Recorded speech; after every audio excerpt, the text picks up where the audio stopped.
आज हिंदवी स्वराज्याचे संस्थापक छत्रपती शिवाजी महाराजांची तिथीप्रमाणे शिवजयंती साजरा होत आहे आणि ती तिथी अनुसार शिवजयंती पण त्याच उत्साहात आमच्या शिवनेरीवर साजरी होते आहे।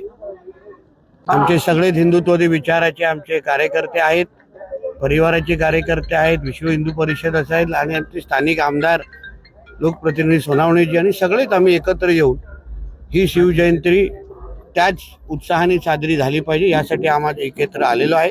सगळ्या जणांची एकच भावना आहे की ज्याप्रमाणे 19 फेब्रुवारी मोठ्या उत्साहाने सरकारच्या वतीने साजरा होते त्याच पद्धतीने ही शिवजयंती पण साजरी व्हावी, ती भावना मी आमच्या सरकारच्या प्रमुखांपर्यंत निश्चित पद्धतीने पोहोचवेन हा विश्वास त्यांचा दिलेला आहे। शिवजयंतीच्या मुहूर्तावर तुम्ही बाबरी मशिदीच्या धर्तीवरती औरंगजेबाची जी समाधी आहे ती पाडण्याचं आव्हानच केलंय, काय सुचवायचंय नक्की? नाही, शेवटी आज हिंदू समाजाची भावना हीच आहे की आमच्या महाराष्ट्रामध्ये त्या औरंगजेबाची जी काही कबर आहे ती आठवण आम्हाला नकोच आहे, ही हिंदू समाजाची भावना आहे।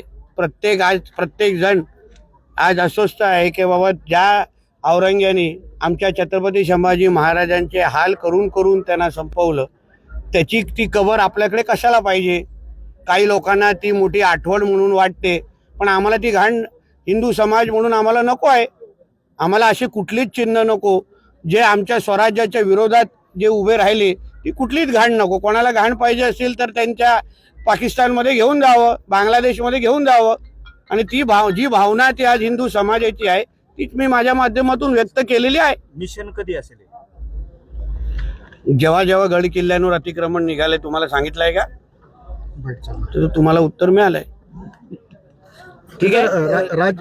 राज्यभर आज खरं तर बजरंग दलातर्फे आंदोलन केलं जात आहे, त्याच पद्धतीने कबर काढण्यासाठी आंदोलन केलं जातं।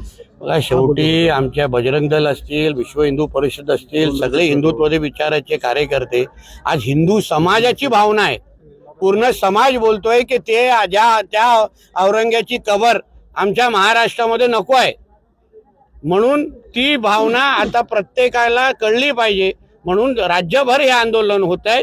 सरकार म्हणून पण या बाबतीवर आम्ही बारीक लक्ष देऊन आम्ही आहोत, सरकारचे प्रमुख म्हणून त्याच्यावर लक्ष देऊन आहेत।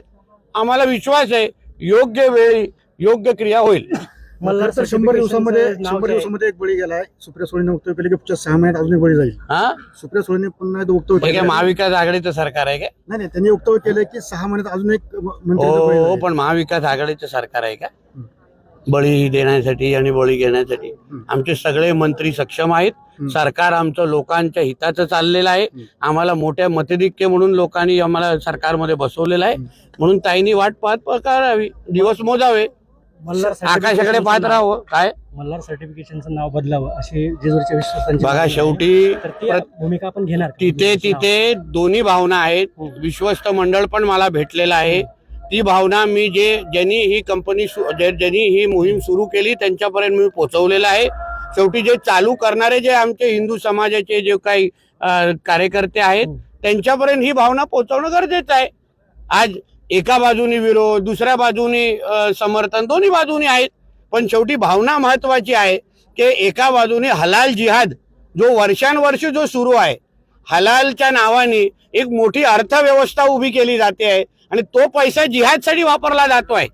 एक हलाल सर्टिफिकेट आज 80 ते 90 हजार पर्यंत विकलं जात आहे, एक हलाल सर्टिफिकेट, आणि त्याच्यामुळे एक वेगळी अर्थव्यवस्था उभी केली जाते, तो पैसा जिहादसाठी वापरला जातो। आणि म्हणून हिंदू समाजासाठी अगर कोणी हे प्रयत्न करत असतील, पुढे येत असतील तर त्याचं कौतुक करायला पाहिजे।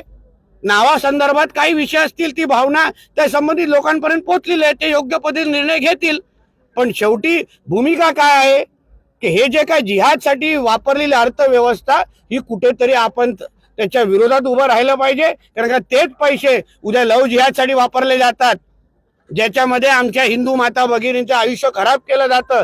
ही भावना महत्वाची आहे आणि त्याच्यावर आपण लक्ष ठेवलं पाहिजे। संजय शिरसाट खरं तर आता दत्तभरणे सुद्धा म्हणले की लाडक्या बहिणींचा जो निधी दिला गेला त्याच्यामुळे कुठेतरी तोटा झालाय आणि सरकारच्या तिजोरीवर त्याचा भर पडलाय। त्यांची भावना आहे, एक लक्ष येते, त्यांची भावना आहे। शेवटी सरकारचे प्रमुख आणि दोन्ही उपमुख्यमंत्री हे सरकार चालवण्यामध्ये सक्षम आहेत, कुठलीही योजना बंद होणार नाही.